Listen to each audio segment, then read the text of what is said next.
All right, what is a hedge? More importantly, what is a hedge against inflation? All right, hedging is protecting yourself against certain types of losses. So if you're trying to hedge against inflation, you're trying to invest in something that's going to keep up with the rate of inflation. I think since like 20 to 2024, inflation has been like 24% or something ridiculous. But traditionally, on average, annually, inflation goes up every year somewhere between 2 and 3%. So to hedge against inflation, you want to be investing in something that is going to be increasing more than the rate of inflation every single year. And a lot of the times people do that in gold. On average, I think over the last 10 years, gold has gone up around 8 to 9% every single year. And you don't always have to just invest in gold for this.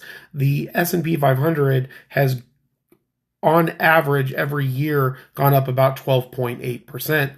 So if you invested in the S&P 500 and say an ETF, you should have beat the rate of inflation by investing in the S&P 500. Now the thought process is why people use gold is because it's not as volatile as the S&P 500. So again, you would have gotten an 8.8% or 9% on gold every year, and then losing 3%, so you'd be like 5 or 6% up, as opposed to the 12% that you would have gotten on the S&P 500 minus the inflation at 3%, you would have been up around 9%.